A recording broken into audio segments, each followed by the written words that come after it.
and welcome to TBWP21. It is my pleasure to introduce you to our brand new video series in our TanaBell Wellness Program. This month we will be covering information on financial wellness with our TanaBell Financial Professionals. But before we get into coverage on budgeting, debt, and savings, we'd like to welcome our President and CEO of TanaBell as he announces the 2019 Employee Awards. Hello, my name is Troy Bell, President and CEO of TanaBell Health Services. I am very excited to be with you here today. It's my distinct honor and privilege to be able to talk to you about our Employee of the Year program at TanaBell. As many of you know, our number one customer at TanaBell is our employees. And it's our responsibility, and we believe it's our duty to recognize those employees that do so much for our residents and families and that do so much for TanaBell in general. So I'm very excited to announce this year's Employees of the Year for both the skilled nursing and also assisted living. And then we also have an award that we do at TanaBell where we try to recognize one executive director every year who lives the TanaBell culture and does the things that we ask them to do as a leader in one of our facilities. So without further ado, the Skilled Nursing Employee of the Year for TanaBell for 2019 is Nikki Casamatas. She is the Dietary Manager, CDM, at Serenity Healthcare in Twin Falls. When Nikki came on at Serenity, she took over a dietary department that was really struggling, and she completely turned it around within 6 months. She's a great leader.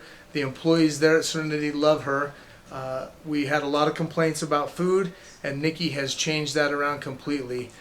She's out with the residents, she's always smiling, and she lives the TanaBell way, and she really fits our culture. So we would like to congratulate Nikki on being named as the Skilled Nursing Employee of the Year. So congratulations to her. In the assisted living, Kayla Goodson from Tambry Meadows was nominated, and she has won the Assisted Living Employee of the Year at Tambry Meadows. She is the house manager at Tambry Meadows, and she is always willing to do double shifts, help Ashley, her executive director, in any way possible. She's very kind, and she goes above and beyond in everything that she does. And in that facility, we have a memory care unit, and she's so willing to do everything that it takes to make sure that those residents and that memory care unit is taken care of. So we would like to congratulate Kayla Goodson for being awarded the Employee of the Year for Assisted Living at TanaBell. Our Executive Director of the Year, based upon points and requirements that we set up at the support center, is Savannah Morrissey, who is the Executive Director at Copper Summit. Savannah is a very young, energetic Executive Director. She supports all of the programs at TanaBell completely. She gets her employees involved with the wellness program.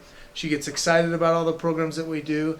Her building was financially stable. She made money each month this year, which isn't always the most important, but it allows us to do things at her facility and within the company to make sure that we are able to provide the best care possible, not only for our employees but also our residents. She loves the industry, and she's always a pleasure to be around. So I'd like to congratulate Savannah Morrissey on receiving the Executive Director of the Year at TanaBell. The Employee of the Year program is very important to me and the support center here at TanaBell. We want all of you to strive to become the Employee of the Year and become a part of the TanaBell Elite Club. So without you, we wouldn't be able to provide the customer care that we give to our residents and families, and we would really be nothing without you. So we love and appreciate all you employees, and we hope that each of you strive to be awarded an award such as this. So thank you, and we look forward to 2020. Congratulations, Kayla, Nikki, and Savannah. We're so proud of you. Now I'd like to welcome to the news desk our newly announced Executive Director of the Year, Savannah Morrissey. Thank you for being here with us, Savannah. Thank you for having me, Veronica. I'm excited to be a part of the first ever TanaBell Wellness video series. Now let's turn the time over to Kelly out on the streets with our first financial wellness professionals as they discuss budgeting. I'm here with Jill, our TanaBell Regional Business Office Manager, and we're discussing the importance of a budget and the different kinds of budgets and how to even start a budget or find a budget. Jill, can you tell us what tools you've used that have been helpful? So there are many online budgeting tools. You can search Google and find the one that works best for you. Oh, great. So there's like QuickBooks or the paper ones or all of that. Yes. So, Yep. wonderful. So once I've decided on a budgeting tool I want to use and I'm setting up my budget, what do you think are the 3 most important things I need to consider when I'm setting my budget up? It's going to be rent, utilities, food. So your housing, your house payment, your rent is the most important and usually the largest payment you have in your for your budget. Awesome. So it makes sense to me. If you can't pay your house and you can't get your utilities, you might as well be in a tent out in the boonies somewhere, right? That is correct. And it seems like you're right. Your housing is your most expensive in utilities, but, and they're kind of set. They're always going to be the same every month. But groceries. So if I'm shopping for groceries, what tips have you got for keeping my grocery budget in line? What ideas have you got for that? First, come up with your menu. See what items you have on hand, then make up your grocery list. Don't go to the grocery store when you are hungry. This is a surefire way to blow your budget. Look at local store ads. Online, in the newspaper, see where to find the best deals for your dollar. Watch for case lot sales. Buy in bulk when possible. Compare price tags. So help me with comparing price tags. How do you do that exactly? I know I've seen them there. What's on them? What am I looking at?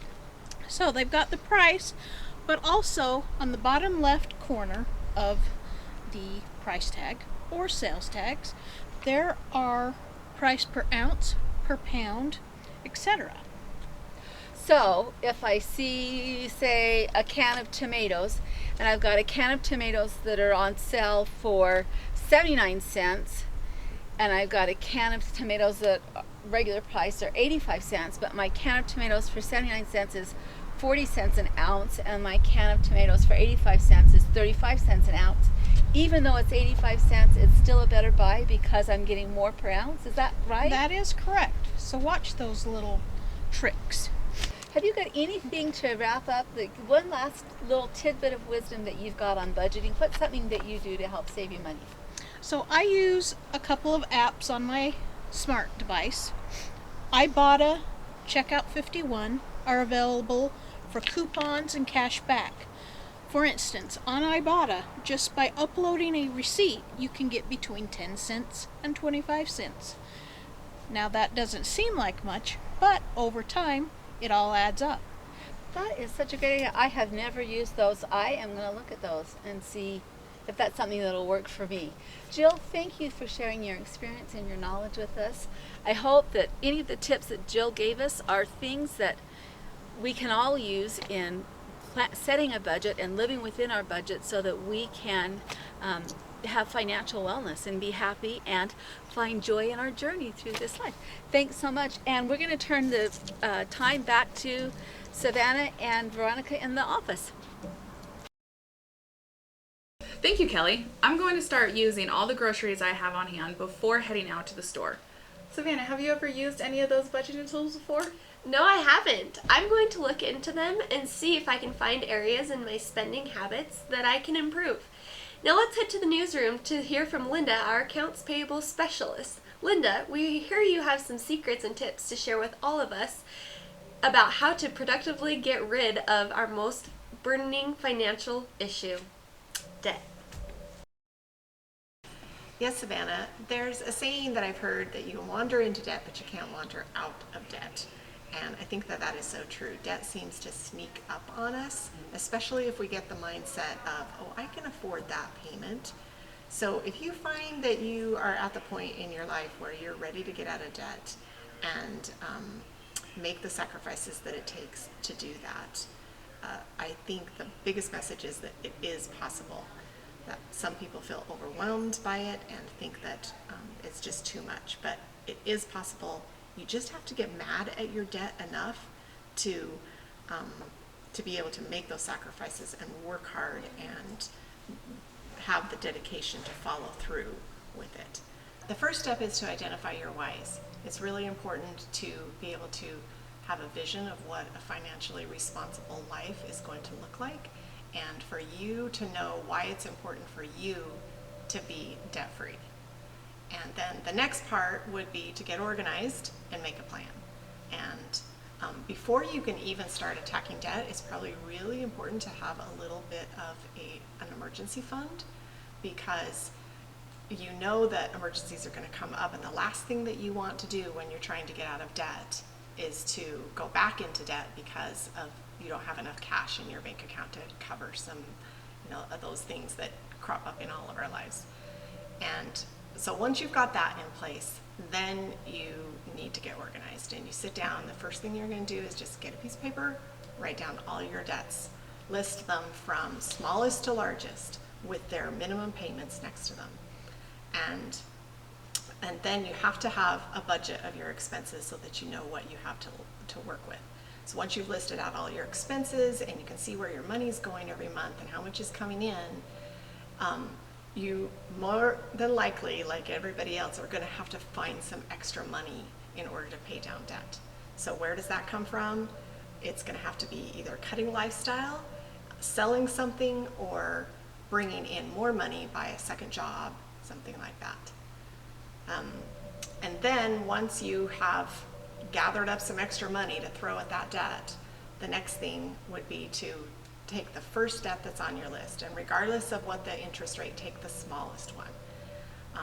Getting out of debt a lot of times is a mental game, and so if you can have a win soon off, you feel like you're gaining some traction. So take all that extra money that you have gathered from either selling something or cutting back on your lifestyle or getting a second job, throw it at that first debt.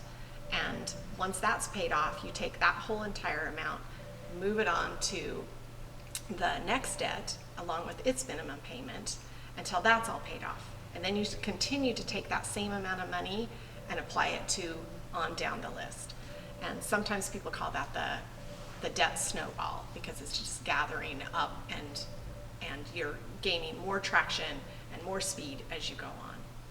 It can be hard to stay focused for the long haul, especially if you've got a lot of debt, and it might take you a few years to do it. So you have to keep yourself motivated. Ask yourself what motivates you. Is it telling family and friends so that they can hold you accountable? Is it a big chart on your fridge that keeps track of where you're at? Is it celebrating the milestones and the successes along the way, or is it some big prize that you're going to give yourself at the very end when you're finally out of debt? For me, I have found that educating myself about money and about getting debt has been the biggest thing that keeps me motivated all the time to stay out of debt. And so there's a myriad of ways. Read books, listen to podcasts. I'm a huge fan of Dave Ramsey, and his radio show has a podcast. So it's just super fun to listen to, and to listen to people who call in who have been getting out of debt, and it makes you feel like, oh, the normal people who make a regular income can actually do this. So I would just say, if you're there and you're ready to start, know that you can do it, and don't spend one more day building your debt. Get after it and build wealth instead. Thank you for sharing all those tips and tricks with us, Linda. We hope that our TanaBell employees utilize the program to ease the burden of debt and create more freedom in their overall financial wellness. Now we've got Kelly back in the studio with a special segment that is associated with our Virgil's View column from our TanaBell Wellness magazine. Hello again, everyone, and we'd like to welcome our TanaBell CFO, Virgil, to our live version of TBWP21's Virgil's View. As most of you already know, Virgil is the guy with the facts. We ask him each month to write us a column with random facts that the general population is not likely to know. Last month, he shared with us a fact about the animal with the largest heart. Do any of you remember what that is? If you don't, go back to your February Wellness magazine and read through that, and you'll find the answer to that. This month, we've invited Virgil to a live Q&A with us to share some facts and strategies about saving money. Thank you for being here, Virgil. Thank you for having me, Kelly. Glad to be here. Appreciate it. As CFO for TanaBell and as a CPA, working with money is your jam. It's what you're all about.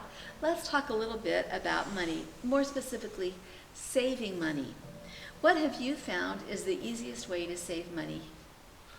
The easiest way to save money is just to start. Chip away a little bit by little bit. There's lots of programs we can discuss that can help you save money. You can do, like we have with TanaBell's direct deposit pay, we have the option where you can split out money, even a small amount, to a savings account. Your banks also, I would assume, almost every bank I've heard of now, you can set up automatic transfers. Just transfer money from, if you don't want to do it through your Paycor or whatever, or your spouse works with it, have a little bit set from a checking to a savings, so it moves across every month. And just to start small, so you don't become overwhelmed by it, and then build from there. Well, that's a good idea, splitting our payroll deposits and also automatic transfers. Those are great suggestions. It takes a little bit of the sting out of it if it's gone right before you even see it. Right? Right. Awesome. Okay, so what are your thoughts about retirement plans? I mean, are they worth it?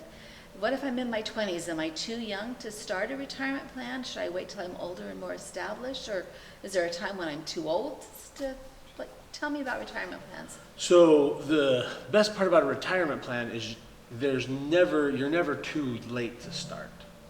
The sooner you start, actually, the better. So if you were in your 20s and you could start one, you're going to be that much farther ahead.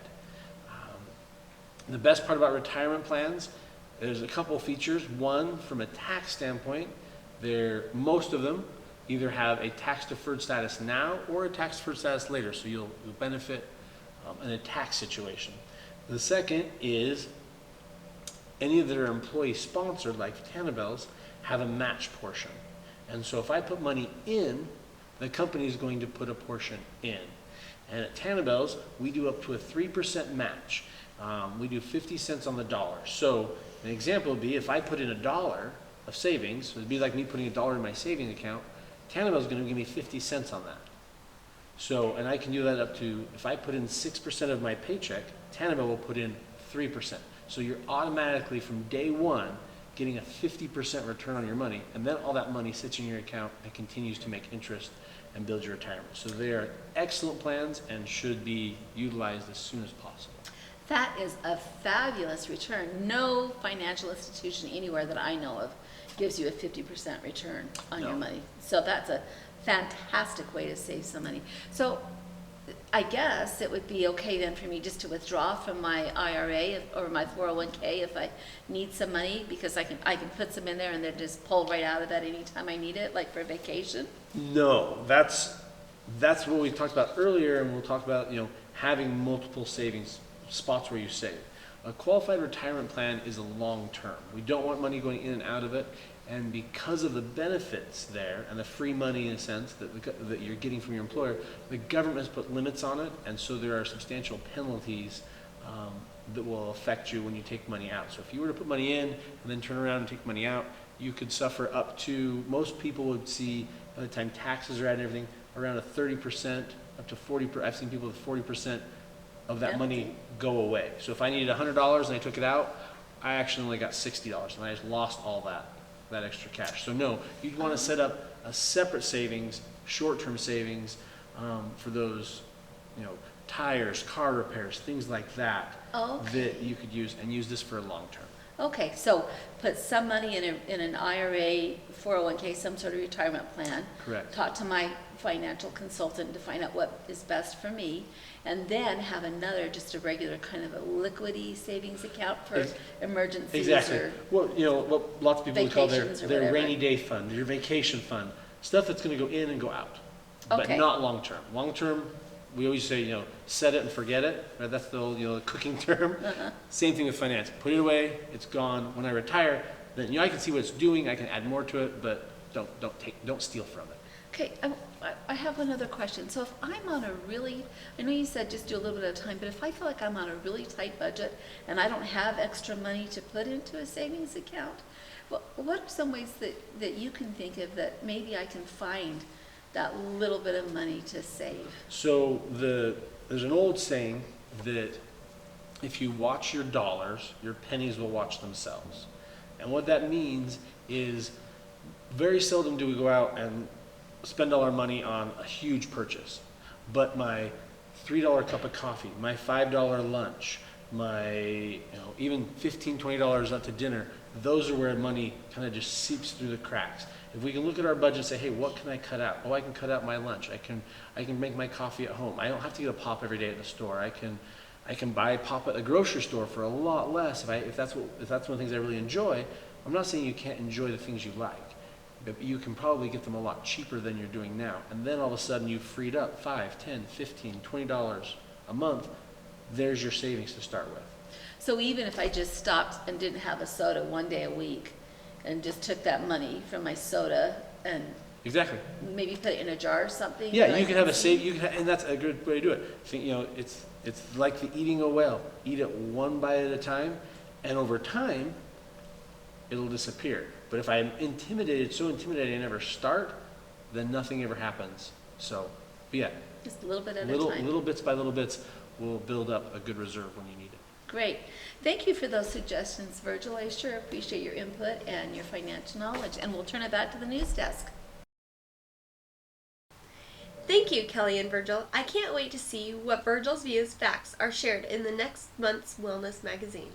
Thank you to all of you that took the time to watch this first video in our TBWP21 series. We now encourage you to take the Talent LMS quiz that goes along with this video. By doing so, you will earn one of our Wellness Pro prizes. If you turn in your wellness activity sheet in January and February, you will be upgraded to a Super Pro prize. We look forward to sending out a lot of wellness prizes this month. May we all take steps towards improving our financial wellness. Thank you for watching, and we hope you have a great March.